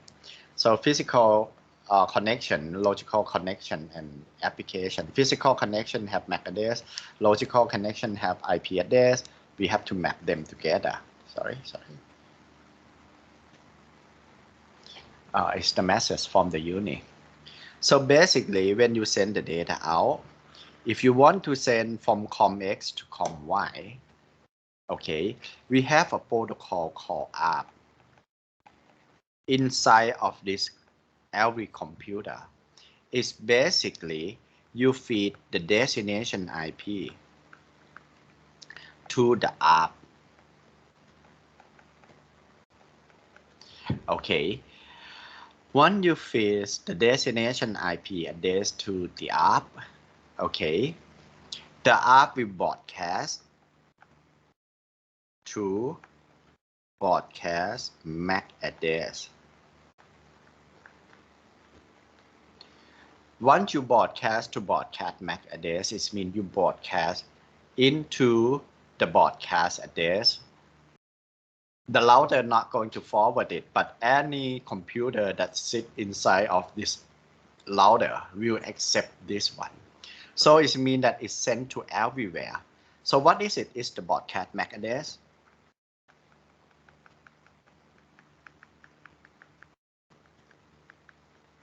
You don't want to get this one for your grade, right? All F. So basically the MAC address is going to be some number, right? 48 bit. First 24 bit is mean the manufacturer of this hardware, and the last 24 bit it mean your unique ID that runs. So combine 48 bit is unique in the world, but this one is the special MAC address, all F. It mean all bit is equal to 1. It mean the broadcast MAC address. So it's for everyone to pick it up, okay, inside the network to pick it up. So when they pick it up, every computer they pick it up. Every computer they pick it up. Once they pick it up, they know that this is the ARP request. It's sent to everywhere. Once the ARP request sent to everywhere, every computer forced to pick it up because the broadcast MAC address is all 1. You don't want to get all F2 for the grade, right? It's very easy to remember the grade that all 1 want to get it. Okay. Is check up that if the IP, hey, who is this IP Y? So the message that contained into the ARP broadcast is saying that, hey, who is this IPY? So everyone pick it up. Computer A pick it up. Computer Y pick it up already. But computer A see, oh, I'm not APY, throw it away and ignored it. Computer Y pick it up. Oh, it's me, I am IPY. So the computer Y send the data back. Hey, I am IPY.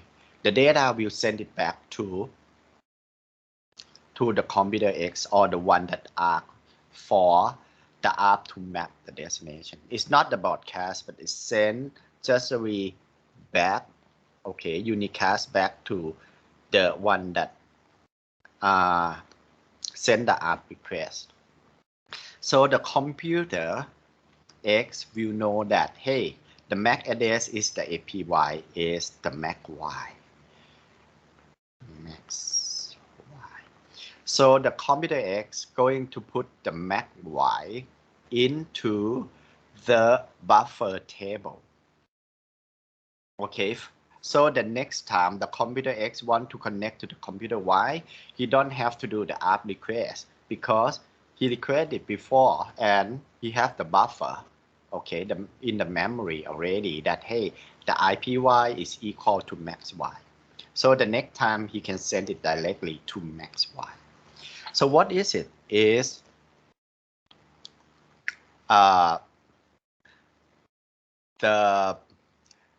form that we sent it out. So I'm going to use another page, okay, and write down the data that they normally send it out.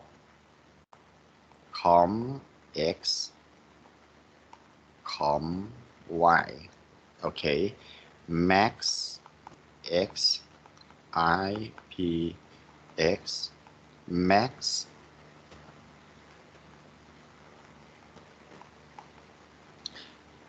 Y, IP Y. Okay, when they send the data out, okay, let's see, it's connect this one. The data that is sent out will be look like this form. Okay. Max destination, max sort, IP sort, IP destination, and the whole data. Remember, it's encapsulated into the Ethernet frame. So, but Internet frame, when they send it out, you have the IP, right? You have the IP, you send it into Ethernet. The whole thing will be encapsulated into the Ethernet. So in this IP, you have, of course, IP source and IP destination, right? We learned about the IP header already. But when you encapsulate into the Ethernet have their format, right? Frame format. So the frame format is basically, I'm not going to explain more about frame format of Ethernet. Okay, I assume that you remembered it already, but I'm going to explain just sorry for the address. So when the Ethernet sends something out on the LAN line, okay, it have the MAC destination and the MAC source. Here is the point, okay. The MAC destination is first, the MAC source is later, but the but the IP source is first and destination is later. I tell you why later. So the data that we send it here is going to be something like this one. Okay. MAC destination, max Y, max source, max X, IP source is IPX, and IP destination IPY. Okay, and the data will send out. Okay, and the data will arrive to computer Y here. Why do we have to put the destination first? Because normally when you send the data using wireless or using the Ethernet, the data normally sent by using destination broadcast first. It's sent to everywhere. If we're using switch, the switch will use this destination switch to the correct port. Okay, so in order to make the other computer work less or the switch work less, put the MAC destination first. If this one go to the other computer, hey, this is not my MAC address, I throw it away. If it go to the switch can use this one and forward to the correct port. But if you use sort first, they have to process and take the sort out and process the destination before the computer can throw it away. It's not me, or the switch can forward to the right port that have this MAC destination located. So they put the MAC destination in front because it makes the hardware work faster to forward and receive the data. So the first time when the data sent out, you can see here, you know the destination Y, you know the IPX because you form the upper level IP know the source and destination, right? But to find the destination of the MAC address of the IP destination, the app will activate that I told you and put the value in here. So remember, every time when you go lower, like an Ethernet not use IP to communicate, but it use MAC address to send the data out. And if we're talking about long times ago that we not have the switch, we use hub.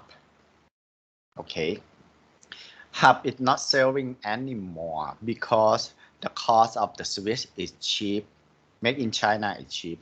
But if we're talking about 15 years ago, hub is cost like 1,000 baht.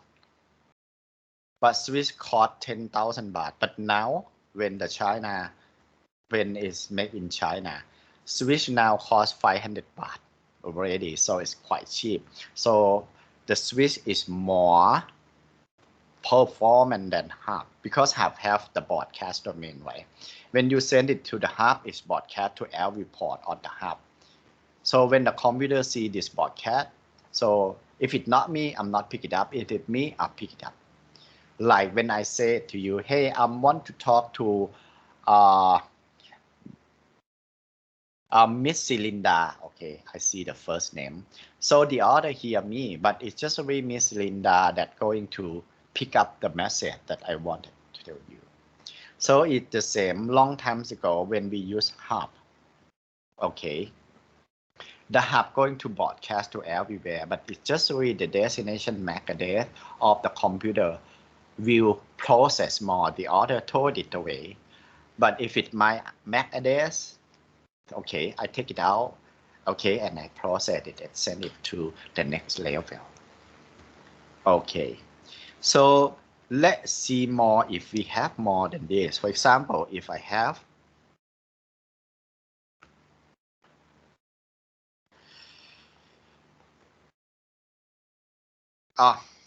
annoying A as a computer send to the router, and I want it to send to B. Now we forward to the next network to the router. Okay, let's say this IPA max A, IPB max B.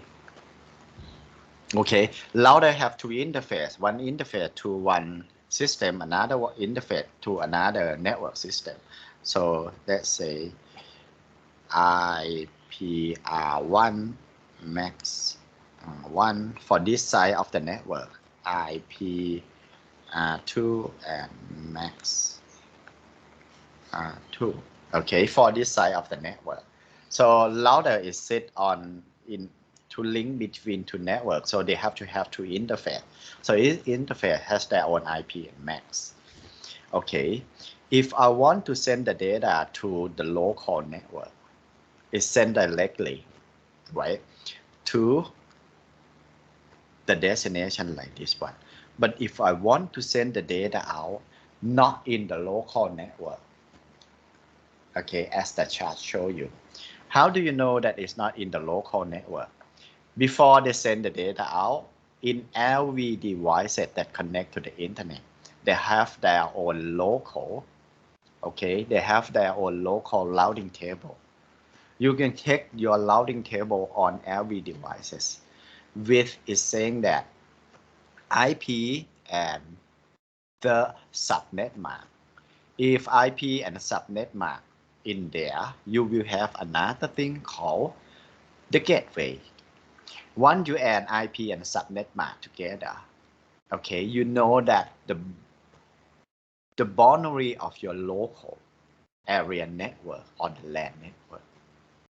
Okay, the destination here is IPB, and you use the IPB to add with your subnet mark, and you find out that the IPB is not the local. So your computer will know that, hey, I'm not going to send to the local, but I will send to the router. See, if you want to connect to the internet, you send to the router. But what happened in the IP address when you send the data out? Remember, you send the data from IPA to IPB, right? So where is the router for? Where is the router here? No, you don't specify the IP of the router, but the routing table is actually created by you using IP and your netmark and the gateway. If you want me to explain more, I explain the routing tables as well. I suppose you learned the routing technique already, right? If you want to explain more, just tell me next time. I will explain the routing technique. Okay, you can see here in the IP header, they have IP source and IP destination. I want to send from IPA to IPB, but the IPB is outside. But you not specific the IP of the router. If you learn, you're saying that, hey, the router, if you want to send it out to the internet, you have to send to the router, default gateway. Yes. The routing table inside every device will know that I have to send to the router. But in this way, the routing table, rather than finding the MAC address of the B, it will find the MAC address of the gateway instead. So if we go back to the slide that I saw, that I show you, if you know that, hey, I want to send the data out. So if the data is outside, I have to force the router to pick up my package, to pick up my data. And the way to force the router to pick up my data is to specify the MAC address of the destination to be the router. So the data we send it out is going to be like this one. MAC destination, MAC source, IP source, IP destination. This one send it here, and the router forward send it here. MAC destination, MAC source, IP source, IP destination. Okay, I'm going to change the color. So the IP source is from IPA. Want to send to IPB. The MAC source is yet, of course, MAC A. But the destination, rather than feed IPB to the app, the computer knows that I have to send the package, I have to send the data to the router or force the router to pick up my data. So it sends the gateway IP address to the app. So the router here, the gateway here will send back, hey, I am IPR. You know the IP gateway, right? So the input of app here is IPR and the output is MAC R1. So this one here, they'll put max R1 here and send it out. When it send it out to the local area network, see, the router know that, hey, you specific me as a destination. The router pick it up, see the IP of the source, okay, from my side, see the IP of the B, okay, I do the routing using my routing table and forward to the next one. This is this one here, sorry, this one here. This is the first step, this is the second step. So when the router forward this packet to the other side, so what is it? Is the IP source. Can anyone tell me? Yes, the IP is not going to be changed from source to destination along the whole process. So it's going to be IPA and IPB destination. But the MAC source here that sent it out, see, it took out the package, but it keep the IP same. It's use Ethernet to forward from point to point, from router to router, hop to hop. Remember, we see how many router forward the data to each router, how many hop that they jump. So they took just read the data of the IP out, but change the MAC address between router and router, or the router and the destination. So here is sent out from MAC source here, MAC R2. Okay, and the destination here, of course, is IPB is inside this router coverlet LAN. So it's MAC B. Okay, MAC B. So you can see that one, if we look at the IP layer, we have the IP for the router to use that IP source and destination to consult with their routing table to forward to the leg that they connect to the next network. But between router and router, all is physically connected, okay, inside that one. They're using Ethernet or wireless is the same. They're using host to network and using physical address as a MAC to forward from one place to the next hop. So this one here will change time to time. If this one have another router, for example, router Y to another destination, okay, it will keep IP B and IP A is the same for the router to be used that one in the routing table. But for the next one, it will change this MAC between both of them, but use IP to feed to the app and the next router, or the default router to feed to the app to find the next hop for you. This one is the app and how to combine the IP layer to the host to network layer. For the wireless, it's the same, but for the wireless, it do have 4 MAC addresses to be used. I will explain you about the wireless. I just expect that you not learn about the wireless protocol, but I explain the wireless. Okay, later.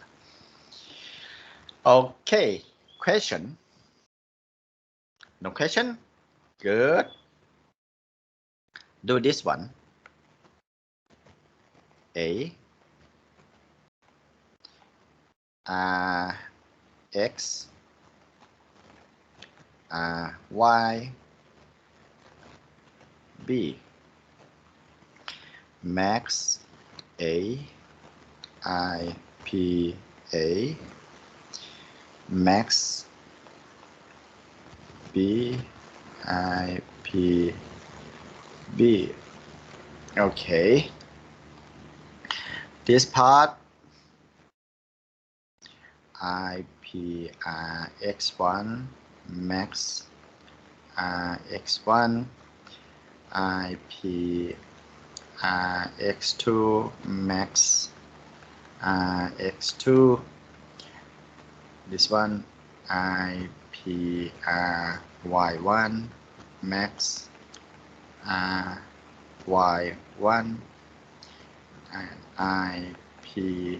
IPRY2 and max RY2. Okay, and this one is first, second, and third. Okay, and I draw this one for you. First, just put down just the address. Second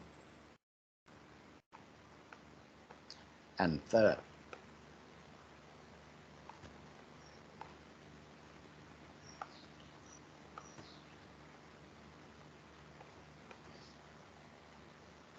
Okay, give you 5 minutes to finish this one. Okay, I help you a bit.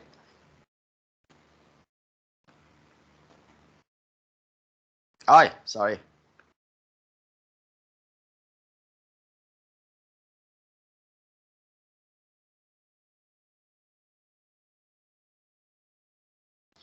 And I can copy it. I think.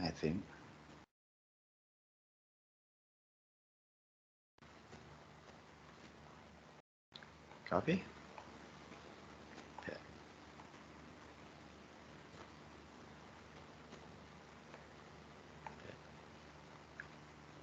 Uh-oh. Okay, don't worry. Okay. Okay, 5 minutes. We finish this one, we end the class, and we continue next week. Okay.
finish เสร็จยังใครเสร็จบ้างแล้วใครเสร็จอันที่1แล้วครับ anyone here finish the first one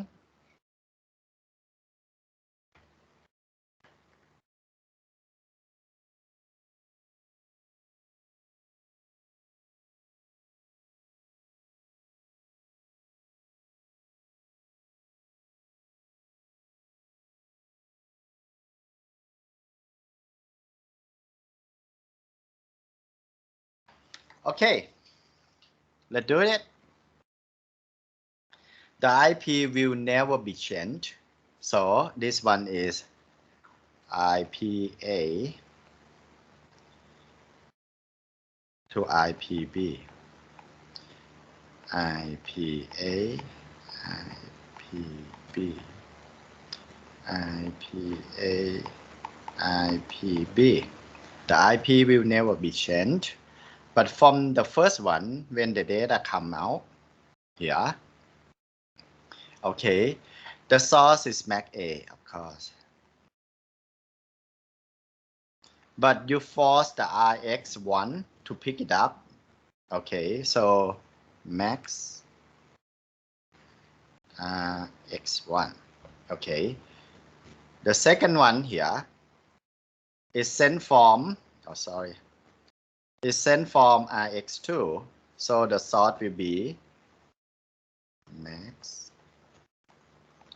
X2 but it's for RXY to pick it up so the destination will be max RY1 this one not RX or X ถูกต้อง and the third one here สีม่วงแล้วกัน the third one here is alive to the destination so it's going to be MACB and the one that send it out is max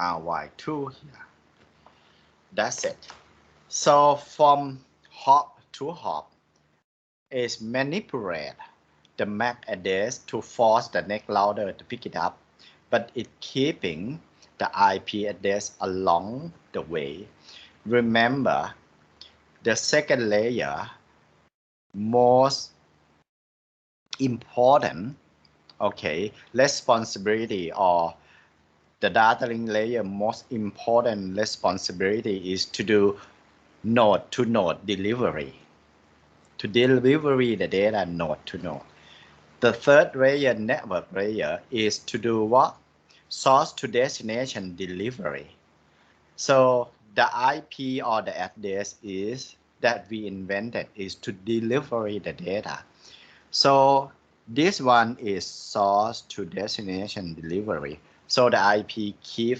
remain but node to node delivery here end to end here end to end here okay and end to end here are using by data link layer that way we manipulate the data link layer address which is the MAC address and one of the protocol that involved here is ARP that we just learned it.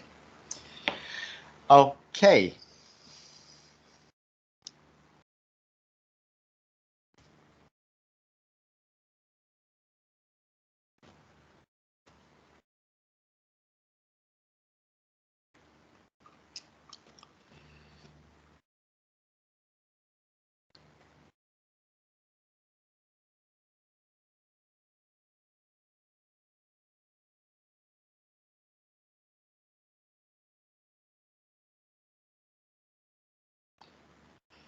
I'll send the slide to the class now.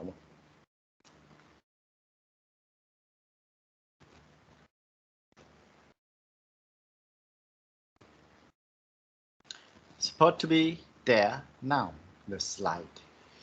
Okay, let me check if I have the slide in the class.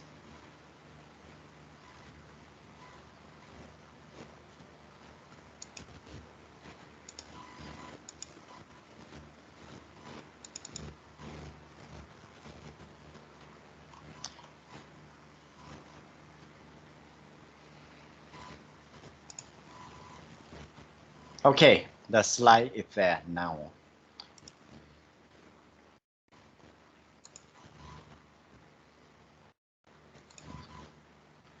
I'll move it. Sorry, I'm going to move it to this one. I move. Okay, and this one here is supposed to be here. In this one, the note of today. Sorry. I sent the slide to the class already. So it's everything that I write down. Okay. That I write down is here. Okay, I can put it up and you can see the whole slide. Okay, so you can use that one. Okay, is pretty much of it for today. Okay, any question?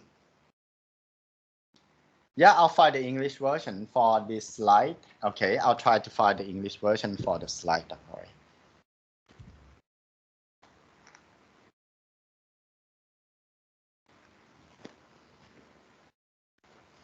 Any question?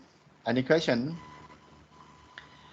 Okay, if you don't have any questions, so is pretty much of it for today. I still have the same class that I have to explain the same thing. Okay, so